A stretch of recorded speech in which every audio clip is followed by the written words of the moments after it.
அபார கருணா சிந்தும் ஞானதம் சாந்தரூபினம் ஸ்ரீ சந்திரசேகர குரும் பிரணமாமி முதான்பகம். அத்வைதாசவ நண்பர்கள் அனைவருக்கும் என் நமஸ்காரங்கள்.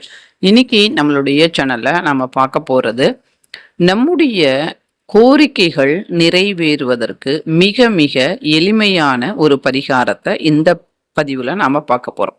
நம்ம சேனல்ல கடன் அடைவதற்கு ஆஞ்சநேயருக்கு படைக்க வேண்டிய பூரி பிரசாதம் இதை பற்றி நாம பார்த்திருந்தோம். நிறைய பேர் அதை செய்து எங்களுடைய கடன் எல்லாம் அடைச்சிட்டோம் அப்படின்னு சொல்லியிருந்தாங்க. இப்படி நிறைய பரிகாரங்கள் நம்ம சேனல்ல இருக்கு. பிளேலிஸ்ட்ல போயிட்டு உங்களுக்கு என்ன பிரச்சனையோ அதற்கு ஏற்றாற் போல பிளேலிஸ்ட் கொடுத்துருக்குறேன். அதுல சர்ச் பண்ணீங்கன்னா நிறைய வீடியோக்கள் கிடைக்கும்.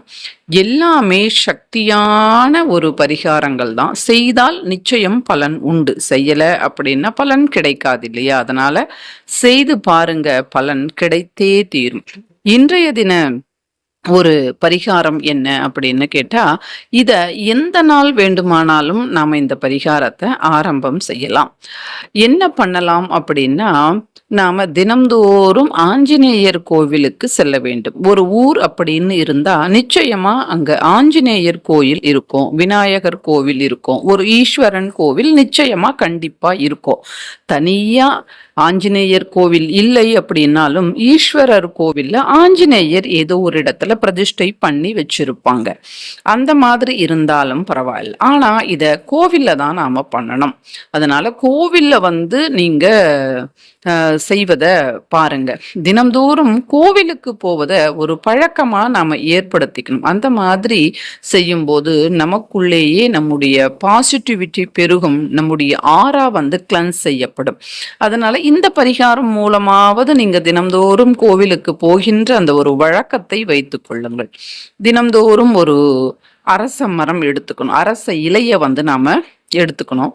அரச இலை சனிக்கிழமை தானே பறிக்கணும்னு சொன்னாங்க. நீங்க தினம்தோறும் பறிக்க சொல்றீங்களே, எப்படி அப்படின்னா பரிகாரம் செய்வதற்காக அப்படின்னு நாம பறிக்கலாம். அல்லது கீழே விழுந்த நல்ல ஒரு இலையை கூட நாம எடுத்து தொடச்சிட்டு இந்த பரிகாரத்திற்கு பயன்படுத்தி கொள்ளலாம். அந்த ஒரு இலையில ஒரு பூந்தி லட்டுல பாத்தீங்கன்னா ஆஞ்சநேயருக்கு திருசனம் பூசினா என்ன கலர்ல இருக்குமோ அந்த கலர்ல கூட லட்டு கிடைக்குது. அந்த லட்டு நீங்க எடுத்துக்கலாம். அப்படி இல்லைன்னா மஞ்சள் கலர்ல இருக்கக்கூடிய லட்டு கூட எடுத்துக்கலாம். ஏதோ ஒரு லட்டு வீட்டுல செய்யணும்னு கிடையாது, கடையில கூட நீங்க வாங்கிட்டு வரலாம். லட்டு வேணும் 1/4 கிலோ அப்படின்னு நீங்க வாங்கிட்டு தினம்தோறும் வைக்கலாம். அது முடிஞ்ச உடனே இன்னொரு ஒரு பாக்ஸ் வாங்கிட்டு நாம வைக்கலாம். இந்த மாதிரி நாம தினம்தோறும் செய்வதன் மூலமாக நமக்கு புண்ணியம் கூட ஏற்படும். நம்முடைய கோரிக்கைகள் நிறைவேறுவது மட்டும் இல்லாம புண்ணியம் கூட ஏற்படும். அந்த ஒரு அரச இலையில ஸ்ரீராமா அப்படின்னு எழுதுங்க. செந்தூரம் கொண்டு ஸ்ரீராமான்னு, செந்தூரத்துல கொஞ்சமா நல்லெண்ணெய் விட்டு கலக்கி வீட்டுல வச்சுக்கோங்க. அதை நீங்க உங்களுடைய வலது கையினுடைய மோதிர விரலால எடுத்து ஸ்ரீராமான்னு எழுதுங்க. அதற்கு மேல ஒரு லட்டு வையுங்க. ஆஞ்சநேயர் கோவில்ல ஏதோ ஒரு இடத்துல ஆஞ்சநேயருக்கு எதிராக நீங்க வச்சுடுங்க. ஆஞ்சநேயர்கிட்ட நமஸ்காரம் பண்ணிக்கங்க. உங்களுடைய கோரிக்கை ஏதோ ஒன்று மட்டும்தான் வைக்கணும். ஃபார் எக்ஸாம்பிள் கடன் அடையணும் அப்படின்னா அதை சொல்லி நீங்க தினம்தோறும் வையுங்க. எந்த நாள் வேண்டுமானாலும் ஆரம்பம் செய்யலாம். காலையில, மாலையில, மதியம் ஏதோ ஒரு நேரத்துல வைக்கலாம். இதெல்லாம் கணக்கே கிடையாது. கோவில் மூடி இருந்தா கூட நம்ம வெளியில வச்சுட்டு ஆஞ்சநேயரை பார்த்து தரிசனம் பண்ணிட்டு நம்முடைய கோரிக்கையை சொல்லிட்டு வந்துட வேண்டியதுதான். இந்த மாதிரி ஆனா திறந்திருக்கக்கூடிய சமயத்துல போறது ரொம்ப விசேஷம். காலை அல்லது மாலையில ஸ்ரீராமான்னு நீங்க எழுதல அப்படின்னாலும் அந்த இலையில ஒரு லட்டு வச்சு ஆஞ்சநேயர் கோவில்ல வச்சுட்டு ஆஞ்சநேயருக்கு எதிரில் உங்க கோரிக்கையை சொல்லிட்டு கூட நீங்க வரலாம். இப்படி தொடர்ந்து கண்டினியூவா செய்யும் போது இத்தனை நாள்னு கணக்கில்லை, உங்களுடைய கோரிக்கை நிறைவேறும் வரை இதை நீங்க செய்யலாம். அந்த லட்டை, அந்த இலை அதெல்லாம் நாம எடுத்துட்டு வரக்கூடாது, அங்கேயே வச்சுடணும். அது எறும்பு சாப்பிடும் அல்லது யாராவது எடுத்து சாப்பிடுவாங்க. அது நமக்கு பிரச்சனை கிடையாது. அந்த அரசன் இலையில லட்டை தினம்தோறும் வச்சு ஆஞ்சநேயர்கிட்ட நாம வச்சுட்டு நம்முடைய கோரிக்கையை சொல்லிட்டு ஆஞ்சநேயருக்கு நமஸ்காரம் பரிகாரம் பண்ணிட்டு வரணும். உங்களுக்கு நேரம் இருந்தது அப்படின்னா ஸ்ரீராமான்னு எழுதி அதற்கு மேல லட்டு கூட நீங்க வைக்கலாம்.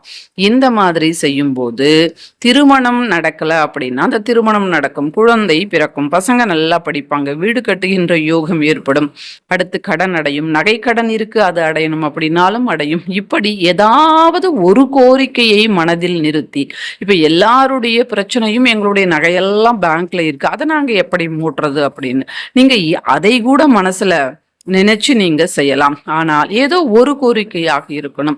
அந்த மாதிரி இருக்கக்கூடிய பட்சத்துல அந்த கோரிக்கை நிச்சயமாக நிறைவேறியே தீரும். உங்களுடைய கோரிக்கை நிறைவேறும் வரை நீங்க இந்த பரிகாரத்தை தினம்தோறும் செய்து கொண்டே வரணும். பெண்களுக்கு வருகின்ற இடையூறுகள் 4 நாட்கள் விட்டுட்டு 5வது நாளிலிருந்து ஆரம்பம் செய்யலாம். ஆண்கள், பெரியவர்கள், சின்ன பசங்க எல்லாருமே இந்த பரிகாரத்தை செய்யலாம்.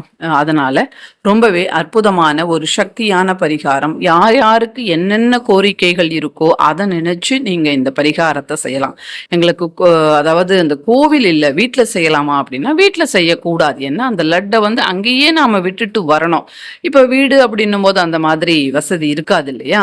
அதனால ஆஞ்சநேயர் கோவில்ல கலியுக தெய்வமாக, கலியுகே கபே அப்படின்னு சொல்லுவாங்க, அந்த முறையில ஆஞ்சநேயர் கோயில்ல இந்த பரிகாரத்தை நாம செய்வதின் மூலமாக நிச்சயமாக நம்முடைய கோரிக்கைகள் நிறைவேறும். கோரிக்கை இல்லாத மனிதர்கள் அப்படின்னு யாருமே இருக்க முடியாது. அதனால எல்லாருமே ஒவ்வொருத்தரும் இந்த ஒரு பரிகாரம் செய்வது சிறந்தது. நன்றி.